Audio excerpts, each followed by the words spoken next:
الحمد لله رب العالمين، والصلاة والسلام على سيدنا محمد المبعوث رحمة للعالمين عليه وعلى آله وأصحابه أجمعين.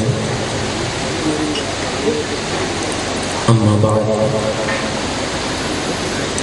فأعوذ بالله من الشيطان الرجيم. بسم الله الرحمن الرحيم.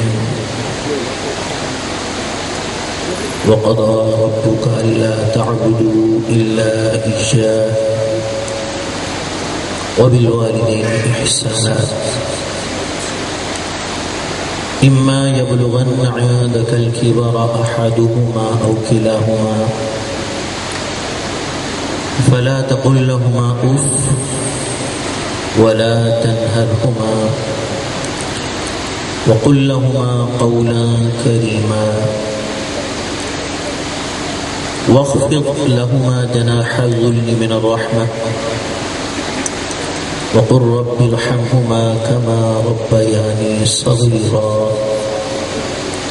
صدق الله مولانا العظيم وصدق رسوله النبي الكريم الأمين. إن الله وملائكته يصلون على النبي يا أيها الذين آمنوا صلوا عليه وسلموا تسليما. اللهم صل على سيدنا ومولانا محمد وعلى آل سيدنا ومولانا محمد وبارك وسلم وصل عليه. الصلاة والسلام عليك يا سيدي يا رسول الله وعلى آلك وأصحابك يا سيدي يا حبيب الله. الصلاة والسلام عليك يا سيدي يا رحمة للعالمين وعلى آلك وأصحابك يا سيدي يا جد الحسن والحسين. بلغ العلا بكماله كشف الدجى بجماله حسنت جميع خصاله صلوا عليه وآله. يا صاحب الجمال ويا سيد البشر من وجهك المنير لقد نور القمر لا يمكن الثناء كما كان حقه بعد خدا بزرگ توئی قصہ مختصر.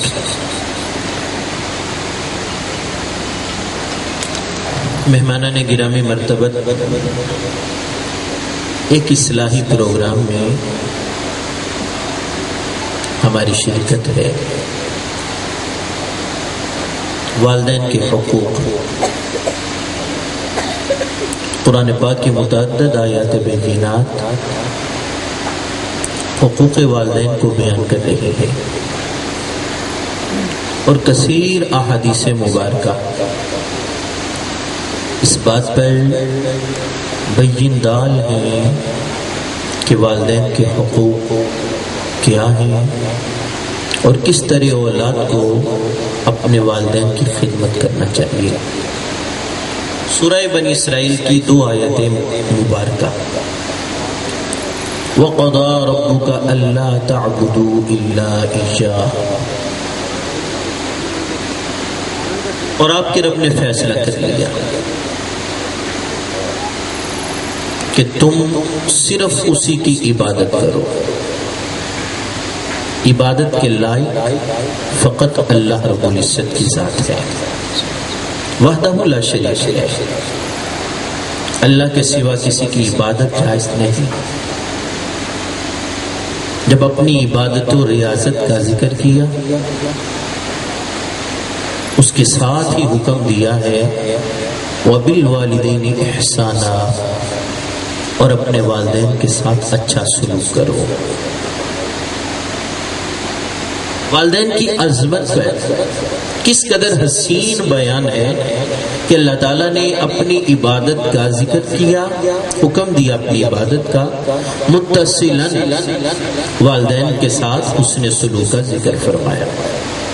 دوسرے مقام پر ارشاد فرمایا انشکر لی ولی والدیک، کہ تم میرا شکر ادا کرو اور اپنے والدین کا شکریہ ادا کرو۔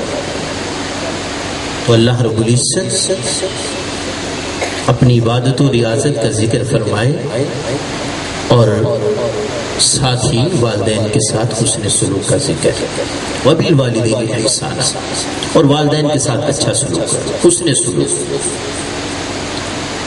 زندگی کے ہر موڑ میں والدین حسن سلوک کے حقدار ہیں، تم ان کے ساتھ اچھا سلوک کرو۔ اور بالخصوص ایک مقام ہے جسے قرآن نے بڑے اہتمام سے بیان فرمایا ہے، اما یبلغن عندک الکبر، اگر وہ تیرے پاس بڑھاپے کو پہنچ جائے، احدہما، ان میں سے کوئی ایک، ماں ہو یا باپ، او کلاہما، یا دونوں ہو، یعنی کہ باپ کا مقام نہیں ہے، باپ کا بھی مقام، ماں کا بھی مقام ہے، باپ کا بھی مرتبہ ہے، ماں کا بھی مرتبہ ہے۔ اما یبلغن عندک الکبر، ایک خاص مقام ہے بڑھاپا، فرمایا اگر وہ تیرے پاس بڑھاپے کو پہنچ جائے، احدہما، ان میں سے کوئی ایک، باپ ہو یا ماں، او کلاہما، یا دونوں ہو، فلا تقل لہما اف، تم نے انہیں اف بھی نہیں کہنا۔ ایک لفظ اف ہے، اف، اف کیا لفظ؟ امام رازی علیہ رحمہ نے اس کے تقریباً 12 محامل بیان کیے، ان میں سے ایک کہ اف کیا چیز ہے، فرمایا کسی صاف چیز پر غبار پڑ جائے، اس غبار کو ہٹایا نہ جائے بلکہ پھونک لگا کر اسے اڑا دیا جائے۔ فرماتے ہیں پھونک لگانے سے جو آواز پیدا ہوتی ہے اسے اف کہا جاتا ہے، اس کو اف کہتے ہیں۔ اور پھر ہر ناپسندیدہ بات کے لیے لفظ اف استعمال ہونے لگا تو اللہ نے منع فرمایا، ایک معمولی لفظ ہے اف، والدین کے لیے جب یہ کہنے کی اجازت نہیں تو اس سے بڑا لفظ کہنے کی اجازت کیسے ہو سکتی؟ وَلَا تَنْهَرْهُمَا، اور تم انہیں جھڑکو نہیں۔ والدین بڑھاپے کو پہنچے، مزاج چڑچڑا ہو گئے، بچپن والی باتیں ہو رہی، بڑھاپا ہے نا،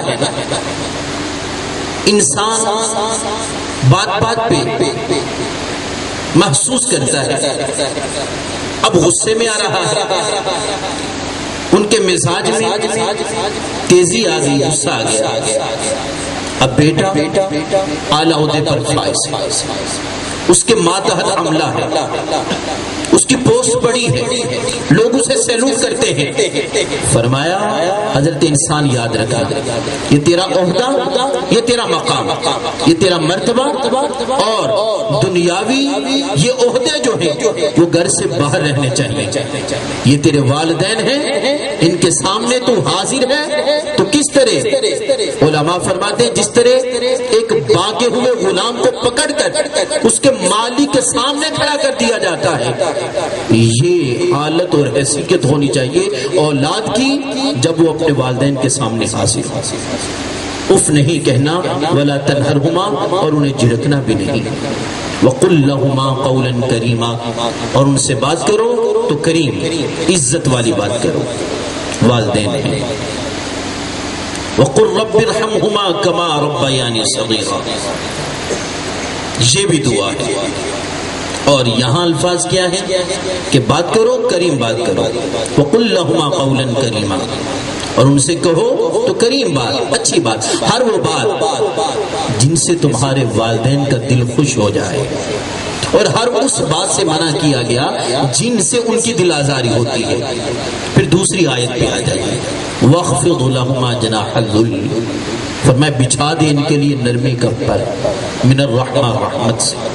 اب پرندہ اڑتا ہوا دیکھیں، پرندے کو دیکھیں، اس کے اعضاء نرم ہوتے ہیں، اور تمام اعضاء سے نرم تر عضو اس کا پر ہے، اس کا بازو ہے، اس کا پر ہے، قرآن اس کو بیان کر رہا ہے وَاخْفِضْ لَهُمَا جَنَاحَ الذُّلِّ مِنَ الرَّحْمَةِ، لفظ جناح کا ذکر کیا ہے، پھر الذل کا ذکر کیا، پھر رحمت کا ذکر کیا، اور بچھا دے ان کے لیے نرمی کا پر رحمت سے۔ پرندے کو اڑتے ہوئے دیکھا ہے، اپنے پروں کو کھول لیتا ہے، وہ پرواز کر رہا ہے۔ حضرت انسان گھر سے باہر تو پرواز کرتا ہے، تیرے پر کھلے ہوئے ہیں، لیکن جب گھر میں آئے گا تو اب تو پرواز سے نیچے کی طرف آ رہا ہے۔ پرندے کو کبھی نیچے آتے دیکھا، اس کے پر اب کھلے ہوئے نہیں ہیں، کھلے پروں کو وہ بند کر لیتا ہے۔ والدین کے سامنے اپنے کھلے پروں کو بند کرنا ہے، اور والدین کے لیے نرمی کے پر عاجزی ان کے ساری کے ساتھ رحمت سے بچھا دینا ہے۔ وَاخْفِضْ لَهُمَا جَنَاحَ الذُّلِّ مِنَ الرَّحْمَةِ وَقُلْ رَبِّ ارْحَمْهُمَا كَمَا رَبَّيَانِي صَغِيرًا، اور کہو دعا مانگو اے میرے رب ان پر رحم فرما جیسا کہ انہوں نے مجھے بچپن میں پالا تھا۔ ایک ایسی بات ہے کہ ہر آدمی اس کا مشاہدہ کرتا ہے، بچہ ہے اس سے اٹھا نہیں جاتا، بیٹھا نہیں جاتا، چلا نہیں جاتا، کھا نہیں سکتا، پی نہیں سکتا، بول نہیں سکتا۔ کس طرح والدہ محنت و مشقت کرتی ہے، باپ کسب کرتا ہے، ماں پرورش کر رہی ہے، بیٹے کو اٹھنا سکھا رہی ہے، بٹھانا سکھا رہی ہے، بولنا سکھا رہی ہے، چلنا سکھا رہی ہے، اس کے منہ میں لقمے ڈالے جا رہے ہیں، پانی کا گھونٹ گھونٹ اس کے منہ میں اتارا جا رہا ہے۔ حضرت انسان اپنے بچپن کو دیکھ، یاد کر، اور اس کے فکر اور حالت کو مد نظر رکھتے ہوئے رب کے حضور ہاتھوں کو اٹھا دے اور دعا مانگ، یا اللہ میرا بچپن تھا، میرے والدین میری پرورش کرتے رہے، اے اللہ میں تو ان کی خدمت نہیں کر سکتا، تیرے حضور دعا مانگتا ہوں میرے والدین پر ایسے ہی رحم فرما دے جیسے انہوں نے مجھے بچپن میں پالا۔ آئیے حدیث مبارکہ کی طرف، والدین کا مقام کتنا ہے، والدین کا مرتبہ کتنا ہے۔ اور حدیث مبارکہ سے قبل ایک بات کی وضاحت، نبی کریم علیہ الصلوۃ والتسلیم سے پوچھا گیا یا رسول اللہ صلی اللہ علیہ وسلم میرے حسن سلوک کا سب سے زیادہ حقدار کون ہے؟ فرمایا تیری ماں۔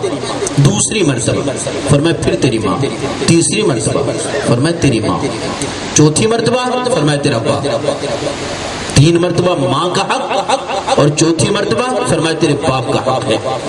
اور قرآن پاک کی دوسری آیت مبارکہ الرجال قوامون علی النساء، مردوں کو عورتوں پر فضیلت ہے، رجال نساء پر حکمران ہیں۔ اب علماء مفسر تطبیق بیان فرما رہے ہیں، حدیث مبارکہ میں 3 درجے مانگے، اور قرآن پاک کی یہ آیت مبارکہ مردوں کی حکمرانی اور فضیلت کو بیان کرنے کی۔ تو جب خدمت کی باری آئے، خدمت کی باری آئے تو ماں کے 3 درجے ہیں، تمہاری خدمت کی زیادہ حقدار تمہاری والدہ ہے، اور جب حکم کی باری آئے تو پھر حکم ماننے میں تمہارے باپ کا درجہ زیادہ ہے۔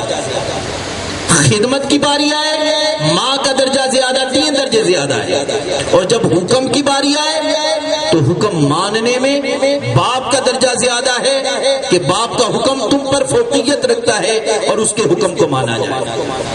نبی کریم علیہ الصلوۃ والتسلیم کی بارگاہ میں ایک دیہاتی دور دراز کا سفر کر کے حاضر ہوا، عرض کرتا ہے یا رسول اللہ صلی اللہ علیہ وسلم میں آپ کی بارگاہ میں حاضر ہوا ہوں آپ کی بیعت کرنے کے لیے، آپ کے ہاتھ میں ہاتھ ہوں، بیعت کرو۔ فرمایا کیا کرے گا بیعت کر کے؟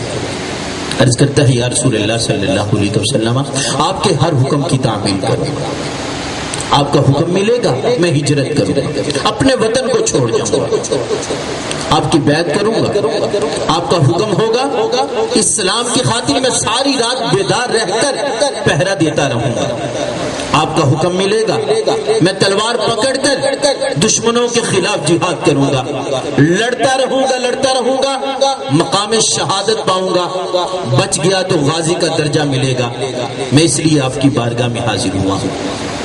کس قدر حسین مقاصد ہیں اس کے۔ آقا علیہ الصلوۃ والتسلیم کی بیعت کے لیے آیا، ہجرت کے لیے آیا ہے، اسلام کی خاطر پہرا دینے کے لیے آیا ہے، جہاد کے لیے آیا ہے، شہید ہونے کے لیے آیا ہے، وہ غازی بننے کے لیے آیا ہے۔